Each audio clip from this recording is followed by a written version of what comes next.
ನಮಸ್ತೆ ಎಜಿ ನ್ಯೂಸ್ಗೆ ಸ್ವಾಗತ.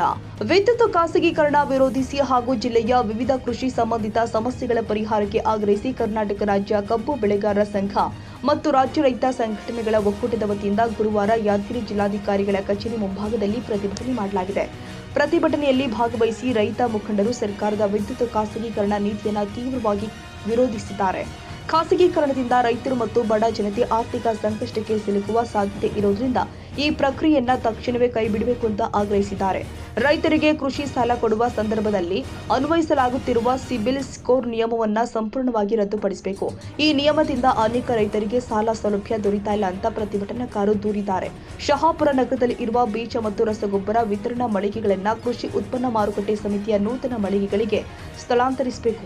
ಜಿಲ್ಲೆಯ ಹೈನುಗಾರಿಕೆ ಕ್ಷೇತ್ರಕ್ಕೆ ಉತ್ತೇಜನ ಕೊಡುವ ನಿಟ್ಟಿನಲ್ಲಿ ಸರ್ಕಾರ ವಿಶೇಷ ಯೋಜನೆಗಳನ್ನು ಜಾರಿಗೆ ತರಬೇಕು ಎಂದಿದ್ದಾರೆ. ನಕಲಿ ಬೀಜ ಮತ್ತು ರಸಗೊಬ್ಬರಗಳ ಹಾವಳಿಯನ್ನು ತಡೆಗಟ್ಟಿ ಅಕ್ರಮ ನಡೆಸುವವರ ವಿರುದ್ಧ ಕಠಿಣ ಕ್ರಮ ಕೈಗೊಳ್ಳಬೇಕು. ಜೊತೆಗೆ ಜಿಲ್ಲೆಯ ವಿವಿಧ ಸರ್ಕಾರಿ ಇಲಾಖೆಗಳಲ್ಲಿ ಇರುವ ಖಾಲಿ ಹುದ್ದೆಗಳನ್ನು ಕೂಡಲೇ ಭರ್ತಿ ಮಾಡಬೇಕು ಅಂತ ಮನವಿಯಲ್ಲಿ ಆಗ್ರಹಿಸಲಾಗಿದೆ. ಜಿಲ್ಲೆಯ ಕೋರ್ ಗ್ರೀನ್ ಸಕ್ಕರೆ ಕಾರ್ಖಾನೆಯು ರೈತರಿಗೆ ಬಾಕಿ ಇರುವ ಕಬ್ಬಿನ ಹಣವನ್ನು ಶೀಘ್ರದಲ್ಲಿ ಪಾವತಿ ಮಾಡಬೇಕು. ರೈತರ ಜಮೀನಿನ ಸರ್ವೆ ಕಾರ್ಯಗಳನ್ನು ವೇಗಗೊಳಿಸಿ ಸಮಸ್ಯೆಗಳನ್ನು ಪರಿಹರಿಸಬೇಕು ಅಂತ ಪ್ರತಿಭಟನಾಕಾರರು ಒತ್ತಾಯಿಸಿದ್ದಾರೆ.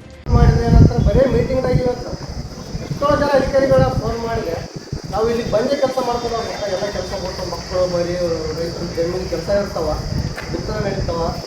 ಇಂಥ ಸಂದರ್ಭದಲ್ಲಿ ಇವರು ಸರಿಯಾದ ಟೈಮಿಗೆ ಸ್ಪಂದಿಸಂಗಿಲ್ಲ. ಏನು ನಾವು 24x7 ಅಂತ ಯಾವಾಗ ಒಂದು ಸರ್ತಿ ಮಾಹಿತಿಗೆ ಬಂದಾಗ ಹೇಳ್ತಾರೆ. ಒಳ್ಳೆ ಫೋನ್ ಮಾಡಿದ್ರೆ ಫೋನ್ ಹತ್ತಂಗಿಲ್ಲ. ಎಲ್ಲೇ ನೋಡಿದ್ರೆ ಬಾರ್ ಹತ್ರ ಪಬ್ಬಿನ ಹತ್ರ ಈ ಕ್ಲಬ್ ಬಾರ್ಗಳ ಹತ್ರ ಗಾಡಿ ಸರ್ಕಾರಿ ಗಾಡಿ ಕಾಣ್ತಾವೆ.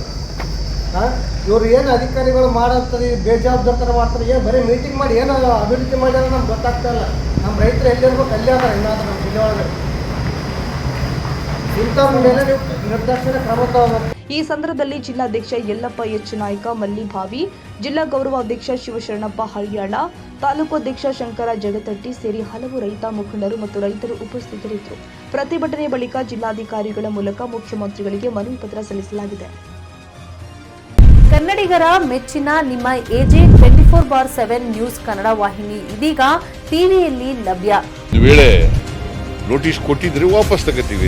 ಇವತ್ತು ವಕ್ಫ್ ಪ್ರಾಪರ್ಟಿ ಅಂತೇಳಿ ಬರ್ತದೆ ಅಂತ ಹೇಳಿದ್ರೆ ರೈತರು ಬೀದಿಗೆ ಬಂದು ಏನ್ ಮಾಡ್ಬೇಕಾಗತ್ತೆ? ಯಾರು ವೋಟ್ ಹಾಕಿಲ್ಲ ಅಂದ್ರೆ ಗ್ಯಾರಂಟಿನೆಲ್ಲ ಸ್ಟಾಪ್ ಮಾಡ್ಬಿಡ್ತೀವಿ.